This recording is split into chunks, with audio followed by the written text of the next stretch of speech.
शिवसेना ठाकरे गटाच्या वतीने नांदेड शहरातील ITI चौक महात्मा फुले पुतळा येथे काश्मीरमध्ये झालेल्या हल्ल्याचा निषेध म्हणून केंद्र सरकारचा जाहीर निषेध केला आहे।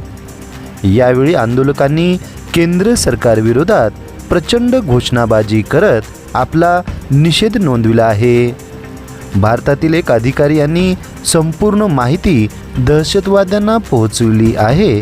त्या अधिकाऱ्याला तत्काळ अटक करून निलंबित करून फाशीची शिक्षा देण्याची देखील मागणी यावेळी शिवसेना ठाकरे गटाच्या वतीने करण्यात आली आहे। यावेळी शिवसेनेचे पदाधिकारी व कार्यकर्ते मोठ्या संख्येने उपस्थित होते। या जाहीर निषेध आंदोलनाबाबत शिवसेना उद्धव बाळासाहेब ठाकरे गटाचे जिल्हा प्रमुख माधव पावडे आणि सहसंपर्क प्रमुख दत्ता पाटील कोकाटे यांनी आपल्या प्रतिक्रियेद्वारे माहिती दिली आहे। चला तर मग जाणून घेऊ काय म्हणालेत माधव पावडे आणि दत्ता पाटील कोकाटे। आज नांदेड सेनेच्या वतीने सर्व पदाधिकारी इथं आम्ही जमलेलो आहोत।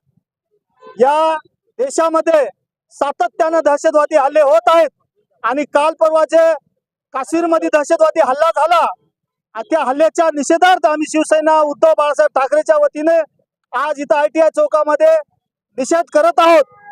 तुमच्या माध्यमातून मला या केंद्र शासनाला जाब विचारायचा आहे शिवसेनेच्या वतीनं की कालचं तुम्ही एक न्यूज 18ला पंजाबच्या बातमी बघितली असेल। त्या बातमीमध्ये असं स्पष्ट आहे की या दहशतवादी हल्ल्याच्या मागे या केंद्रामधला या देशामधला एक अधिकारी आहे आणि त्या अधिकाऱ्याने सर्व माहिती या दहशतवादी हल्ल्याला पुरवली आहे आणि तो अधिकारी त्या दहशतवादी हल्ल्याला वेळोवेळी माहिती पुरवतोय।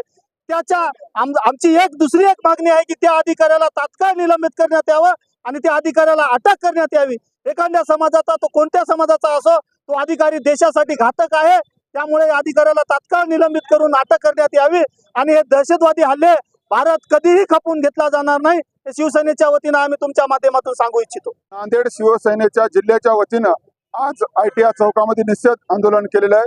सर्व शिवसेनेचे पदाधिकारी या आंदोलनामध्ये सामील आहेत आणि केंद्र सरकार यांचा आम्ही निषेध करतो आणि गृहमंत्री निष्क्रिय गृहमंत्री त्याचा पण आम्ही अमित शहाचा निषेध करतो।